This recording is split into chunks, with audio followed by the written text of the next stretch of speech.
school committee adequate space for a kindergarten classroom. But when your back's up against the wall and you don't have space to put children in,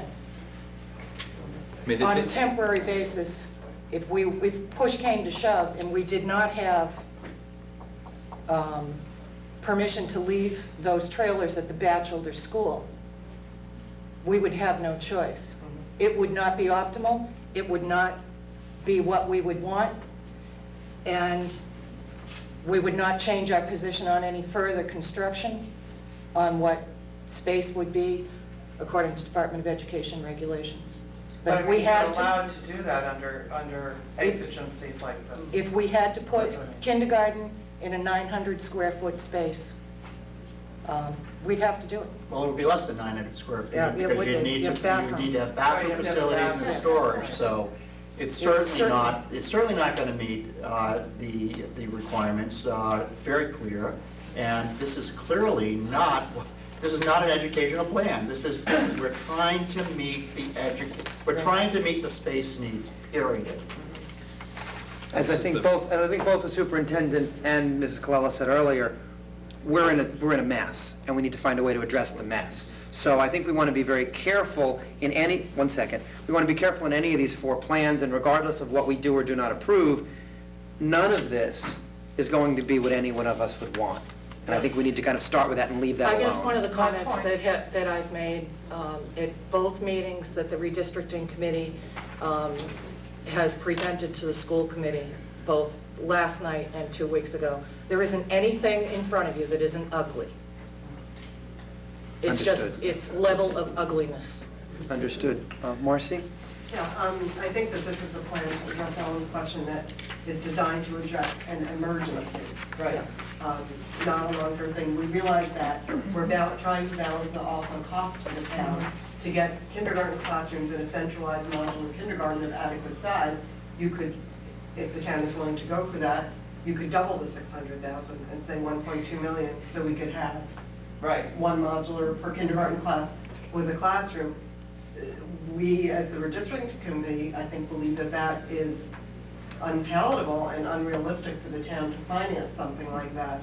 So, we were trying to weigh all the interests of the children, what's educationally sound, cost, and unfortunately, if this is a temporary solution, that's where the economies come. Understanding taxpayers' needs and perhaps putting kindergarten children in an unrealistically uneducational, if that's a word, uneducationally sound, small space in the interest of a cost savings, realizing this is a temporary, not a permanent. My point in raising the issue was just that's another disadvantage of this as opposed to Sure, we status could quo. address that as a disadvantage. Right. And the even more significant cost issue is the operational cost, because if we're going to centralize kindergarten at one school, it requires a step function increase in the support staff, and this is support staff that can't be reassigned. These are a new secretary, 2 paraprofessionals, $10,000 for a new head teacher, and that's actually doing it on the cheap. We're actually doing this without an assistant principal, which would be a lot more than this. So $205,000 increased annual impact to the operating budget. Again, contrast that with the $50,000 that we just saw. It's $150,000 difference times 3 years. So we're talking about $600,000 in total operating cost impact. So this is the total net cost of the town is going to be much more under this scenario. In addition to the disadvantages that the other people mentioned, this is going to be extraordinarily complex to implement, because the redistricting of moving the line from the Batchelder to the Little, without going into a lot of detail, would have to be phased in over 3 years. So you'd literally be moving a grade in 1 year, then the grade below that, the next year, the grade below that in the 3rd year. And it would be extraordinarily complex to do, manage the busing, etc. And this would be a huge tax to the town. So that's really option 2. And this is what's going to happen if the Batchelder modulars go. Again, we're not trying to scare anybody, but this is really it. Options 3 and 4, we'll skip option 3 because this really isn't relevant to you guys. This assumes that the Batchelder modulars stay, but that funding's not approved. Just the headline here is that we're not able to purchase 1 additional modular at the Hood, So what would happen would be that we'd lose specialty classrooms at the Hood School site. But again, this really all assumes that the Batchelder modulars stay. This really isn't relevant to you guys, since you already saw status quo. Option 4, this is the fallback scenario in the most significantly worst case, which says that the Batchelder modulars have to leave the batch and be moved to the Hood, but that there's no new funding for those additional modulars at the Hood. And as you can see, this is really what we call a neutron bomb to the school system. Most significantly, what it would require to do is to significantly and structurally redo the way grades are organized in the town, so that as you see on the organization up there, the Batchelder School would no longer have any first graders. So the entire first grade class would have to be moved. In this case, 2 sections over to the Hood, 2 sections over to the Little. And that both the Hood and the Little would lose specialty classrooms as a result, because they don't have the extra space, and since we won't be adding any modulars. So this is really a terrible situation educationally, by far the worst. And as you can see, still a significant increase in operating costs that would be required to the town. We'd have to find some way to fund every year. So that's really the last one. So that's where we are. You can skip slide 14 because this is just a notes page. But the only other takeaway that I want to leave on page 15 is that our committee, on the bottom of page 15, believes it's very important that the Batchelder modular issue or question gets resolved before putting any funding question to the voters. Quite frankly, I mean, this is a complicated thing to sit and have to explain to the town, to have them decide what all this means. And as we've looked at this, these really aren't options, but they're scenarios. And to have the question, this bottom axis, resolved before going to the town would greatly simplify the way this can all be communicated and presented. It can help people make a decision much more easily. What it also does is it eliminates that wide range of possible funding requirements. So instead of, on the one hand, having to go to say, well, we might need 200,000, we might need 600,000, we'll be able to know for sure what we'd need. And so that's the only thing that our committee would implore is that we try to resolve this issue, if possible, in advance of putting a funding question to the voters. That would be our last request. Which basically means tonight. Well, that would be our request. But Just want to have that on the table. It really does mean tonight. Yep. So let me open this up to the commission for discussion and comments. Anyone want to start? I go along with leaving the modulars where they are. And if they need more, they should happen, even though we have some dispute over adding something. My thing is, like I said before, I apologize for interrupting your discussion.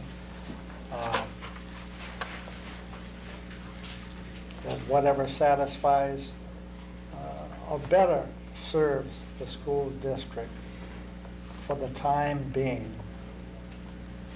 albeit that the majority of us do not like the idea of the modulars being there, period. When the school has a need, you satisfy it, or try to help to satisfy it in the best possible way that can be done. That means adding more to the batch to relieve the pressure on a temporary basis in the same process. So be it. Any other comments? I think we should look at that. It's a tough situation.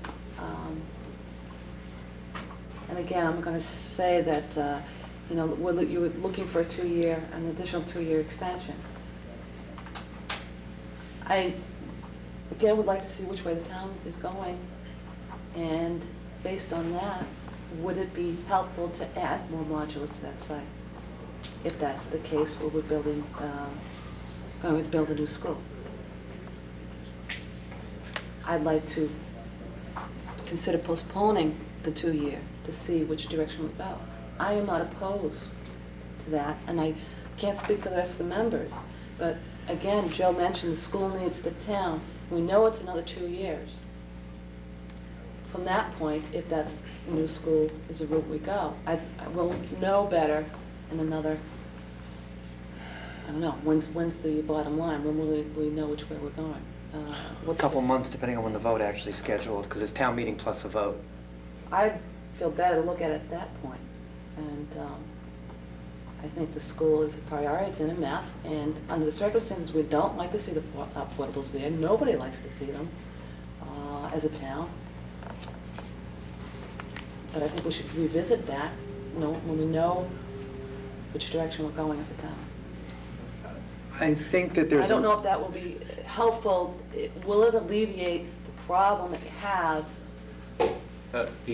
I mean, I can answer the question. The answer is it won't. The whole analysis that we've done here is agnostic to what the permanent school solution would intend to be. This is literally a bridge for the next 3 years or 4 years, depending on how you count the math, and that's literally all it is. Given the lead time that takes to order these things and get them delivered, I'm not an expert on this, but my understanding is it takes a while. It also takes a while to communicate things to the parents.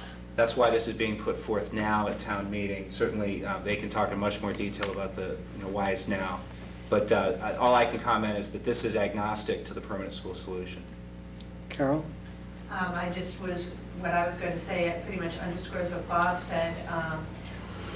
The reason that it's better to make this decision now rather than put this off is really because it was very disconcerting to parents, the 14 parents, or actually it was more than 14 families whose children were redistricted, to find out at such a late date, because the implementation of this kind of a project, or anything really except for option one, is really complicated. The staffing issues as well as program issues and transportation issues. And the sooner we can let the parents know where their children are going to be going to school next year, the more time the children get to adjust to that. And I have that in mind. When I'm recommending, we'll know in a few months. That's what I have in mind, the disruption, the fracturing we have of one school, the impact we're making on the others, I'm not following you, Marie. What will we know in a few months? I understand which direction are we going for the addition, or are we going for the new You school? talking about the permanent school solution? Yes, I am. That would be too late for September, for the next school year. It would take approximately, about 9 months to order and place modulars on a site. And we will be cutting it close, very close. Town meeting being December 3rd, passes the town meeting for funding. An override would probably take place mid-January. The selectmen usually place it, needs to be within 45 days, but they're usually right around the 44th day. They're right at the end. That's mid-January, and that's cutting it very close for us getting modulars on board, on the ground, ready for a September opening. Our original proposal was to go to October town meeting, but because of some verbiage that was left out of the warrant for bonding the trailers, that had to be passed over in October town meeting and added to this special town meeting, which would have given us an override if required. Mid-November, we would have been doing that. We would have done that just before Thanksgiving, and we would have already been in the process of going out to bid if we had been successful in getting the funding. So the timing is very close, as it is now, looking at a January debt exclusion override on this issue to begin with. There's a couple things I'd like to just comment on a little bit. I think that we all need to look at where we've been to get us here, and I think that I've heard a number of people have saying, give the school system what it needs. And I think what we have to remember is that the Historic District Commission, in some ways more than the town at large, has actually done that. And that's why the portables are there. I will say personally for right now, and this is speaking for myself, not the entirety of the board, they can speak for themselves, I am pretty staunchly opposed to additional